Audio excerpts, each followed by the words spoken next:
Okay, in this session, we're going to be talking about solidification processes, and there's quite an array of different processes. The one we're going to be focused on is going to be casting of metals. Some of the principles we learn here could be applied to these other processes as well. We're going to be doing a sand cast, and you're going to get to play in sand, and you're going to get to make the runner system and all that fun stuff for a casting to see if we can have the correct solidification rate on the metal and have a quality metal part. So casting, when we say casting, it can mean the process where we cast and we pour the metal into a mold, or it can even reference the part itself. These are just examples of foundries where we have large crucibles where we're melting the metal, maybe transfer crucibles, and then even smaller crucibles where we pour the metal. And this is a fluids problem. A lot of this becomes fluid dynamics and properties happen here. We have weights on these molds up here because when we pour the metal in, what we call the cope and the drag will separate because they'll float, the buoyancy there. So we have to add weights to keep those down on larger castings.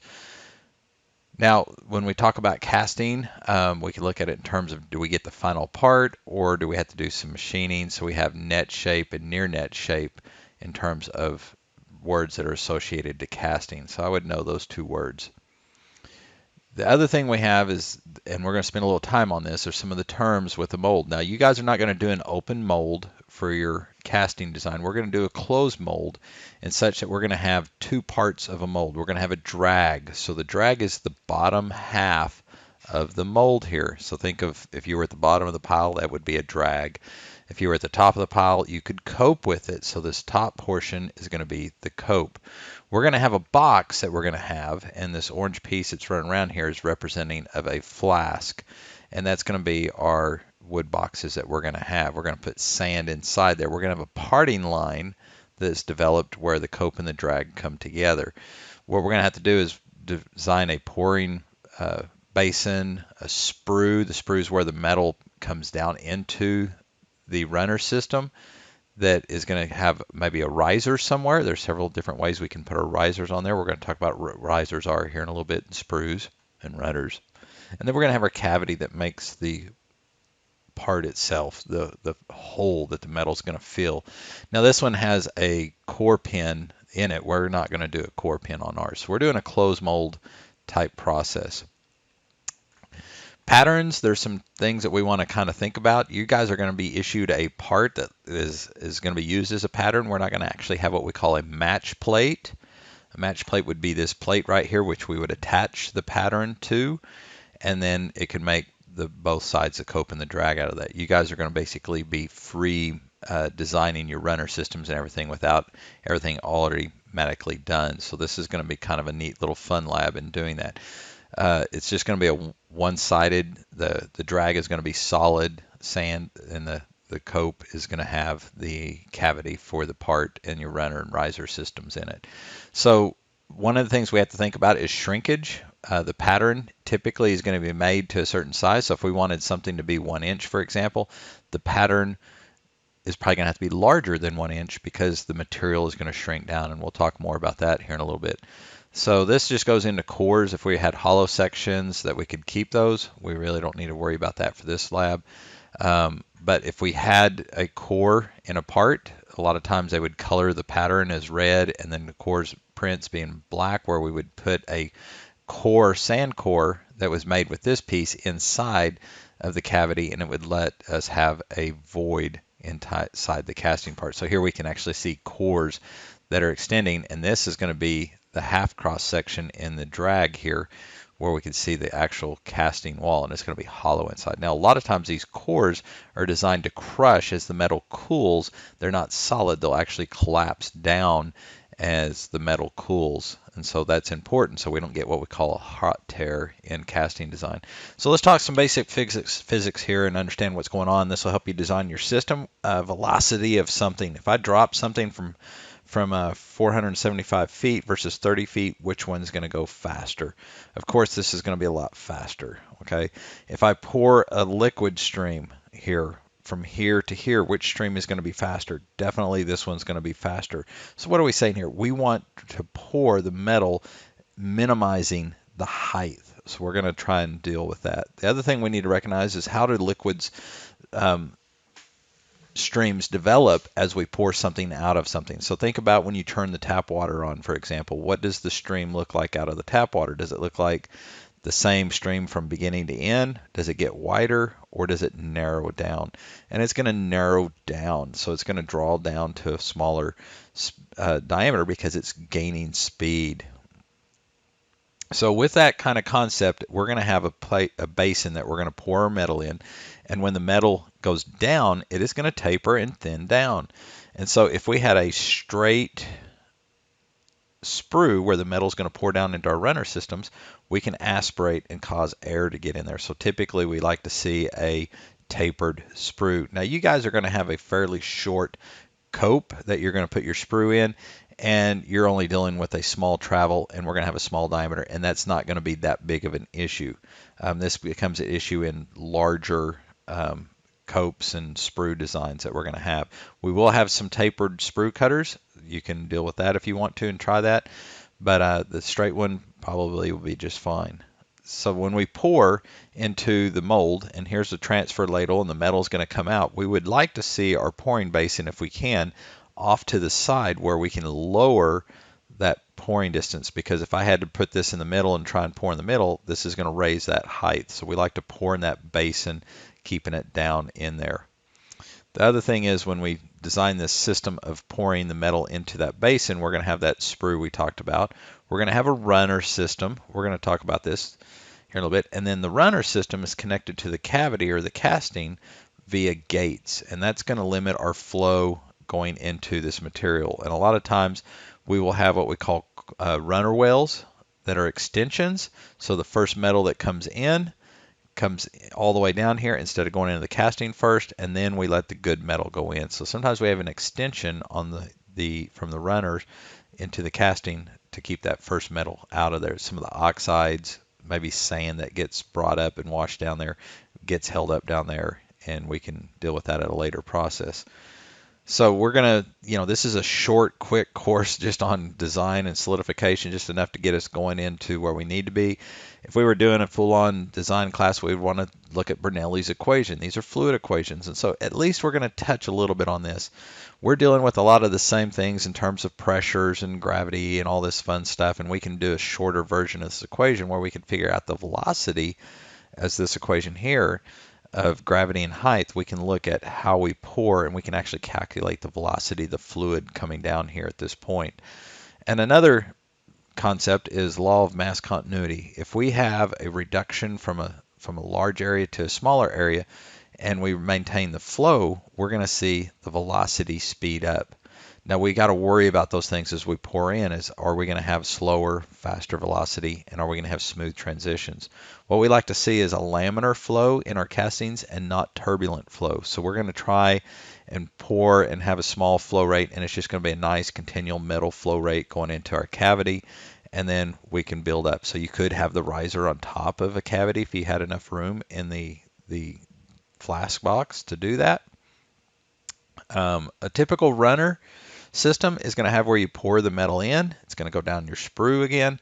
The sprue well is going to let the metal come down here, and also it's going to flow down this runner system to these cold wells. And we talked about that, where that first metal in kind of stops, and then here you have these gates here going to the casting. So this would be like a 4-on type system that we would be feeding that casting. So we're kind of getting some terminology in here. Now we're not going to have filters in our lab.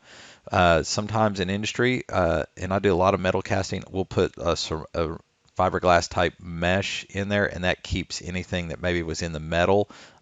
Sometimes if I melt something down and it was a cast iron and had ball bearings in it, sometimes those ball bearings don't melt at the same temperature, and I can hang those up, or some rocks or sand or anything that doesn't need to get to the cavity, I can filter out.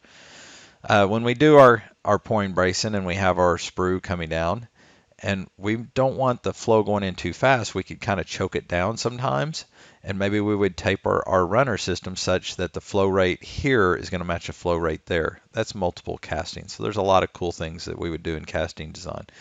The other thing we need to talk about is kind of what's happening in the metal of the crystalline structure. We have the metal is going to cool on the outside first, and it can typically have a dendritic looking columnar structure, and in the center equax zone later. And what can happen is the metal will shrink and we can see a pipe develop coming down in this type of arena on a part if we did that. If we were going to use this part, there may be some impurities that kind of get pushed to the center right here, and maybe that can cause a defect in the metal. So we were really interested in how the metal cools. That first metal is going to cool on that outer side, but it is going to shrink and it's going to see a divot. So when we pour some metals, you might actually see a slight divot in some of the sprues, the top of the sprues in the pouring basin. When we pour that metal in, you'll see it divot in just a little bit, not as much as this. Now when we solidify, the metal is going to start cooling from the outside coming inward as it solidifies. And so when it solidifies, that material is going to tend to shrink, and we want to feed more metal into that casting through this process. And that brings us to this point of a riser. A riser is something that's going to provide molten metal and material to the cavity, to the casting. Think of it as a water tower to the houses, and the houses can tap into that water tower and have water.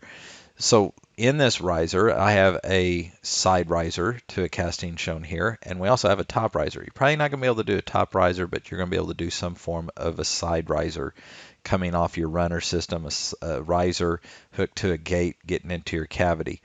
Now, when we look at this riser, it's going to fill up, and it's going to have a larger surface to area ratio than the casting.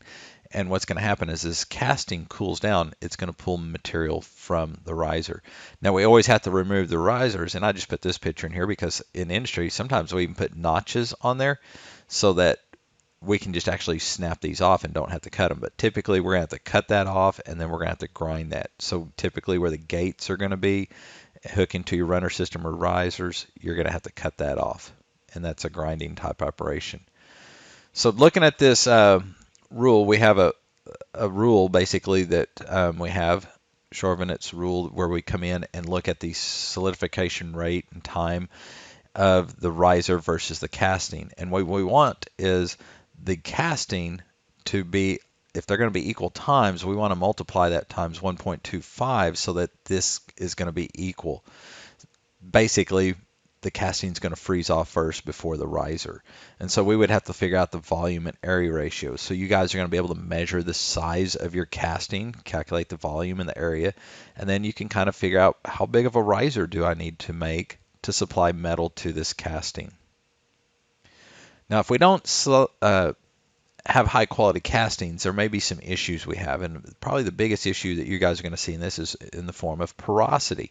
If we have gas that we transfer that gets entrained in the liquid and it goes into the cavity, it typically will float to the top side of the cavity, and this is the top side of the part looking down on it, and there will be little round bubbles in there. Or sometimes it will just get caught into the flow and it will be all throughout the casting here. This is a shrinkage cavity right here, and sometimes shrinkage is really easy to see right here or here, but sometimes we can look at our microstructure and see the shrinkage right here. Now, to tell if it's shrinkage porosity or gas porosity, spherical smooth is going to be gas porosity. Anything that's angular and rough and jaggedy like this is going to be from shrinkage. Okay, so that means maybe we need to work on a riser a little bit better. This one, we need to do things to keep the air from aspirating in the riser and the flow. Maybe we need to have some chokes. We need to minimize the size of the gate, do some things to keep that air from riding the train of the fluid going in there. Or maybe we need to even vent the casting so that we can have the air come out of that casting. Now, I'm on that topic of venting. Some of our castings, we can actually put little wires down there and make holes to the cavity so air will come out. Sand, the foundry sand that you have, is going to be permeable. So we're going to have the air going through the sand. It's not a total 100% dense object. That sand is going to allow the air to come through it. So we don't want to pack the sand too tight. We want to pack it just right so that it's going to hold its shape and size so we can pour the metal in there, but that it's not so compressed that it's not going to allow the porosity that it needs or the density for the air to go through there and extracting that air. So there's a lot to this casting stuff here. We've got types of porosity. I did these 3 samples to kind of simulate what you guys are doing in lab. Some of you guys may do a pretty good job of looking at the metal, and there's some little shrinkage stuff happening here at the grains, but this is a pretty decent looking grain. I could have taken a better time polishing and etching these, but you can see with my scratches on there. This is a round air bubble. That is gas porosity that rode in with the metal and froze off, and I can see this defect in the metal. I can also see some shrinkage issues here. Look at the shrinkage issues on this one. So I gated these 3 parts differently, and that's what happened, was 3 different gates. Now we were going to use the patterns I had to do these and all that. I decided with the changes that we have going on with the labs this semester, you guys are going to have to design and build your own runner system because we're short of patterns and getting the throughput with the number of students we're going to have. So we're just going to give you guys boxes, flasks, and you guys are going to get some parts that you're going to have to cast, and you're going to have to carve out your own runner and riser systems in there and calculate all that and see how well you do, and then see areas of improvement. What can I do to improve on my casting to eliminate shrinkage or gas porosity getting into that metal as it solidifies?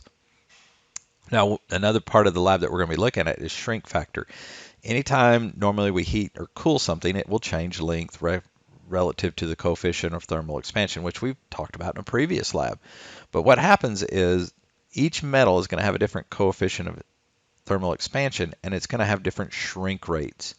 And so typically we would want to know what material we're dealing with and what that shrink rate is. And there's typically different values that we have. When I work with castings and I work with certain alloys, I will do a test run and I will measure the cavity, the length. So if I wanted a 1-inch part and the cavity was the pattern was made to 1 inch, then when I cast the metal, I would measure that same feature of size, and maybe it's going to be smaller, and then I can figure out the percentage of shrinkage. And a lot of times we see that in terms of inches per foot or millimeters per millimeters, and we can apply that shrink factor to the design of that pattern. So you guys are going to get to see and calculate the percentage of shrinkage in your metal as well in this. So let's kind of do a quick synopsis. I mean, this is a quick, not a full-on casting pattern design, but just to kind of get you guys thinking about how a pattern and a casting, the solidification, would relate to the materials and what's going on. You guys are going to have fun working in the sand, designing your own runner system and riser, figuring the size of that, where you're going to put them, and then I'll pour the metal in. We don't let the students do that at this point because it's a little too dangerous with the temperatures that we're going to be working at.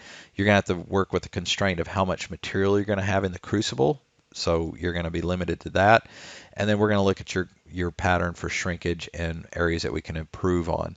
And that's going to be a fun time for each group. We're probably going to have each group make 2 sets of patterns so that we can pour 2 and then look at the 2. So maybe you want to pour 1, look at it, and then have your group alter that design and look at it as well. So we'll try and get that going. You're going to have a video on how to pack your sand and how to do some basic things. You'll want to watch that, and we'll see you guys in lab.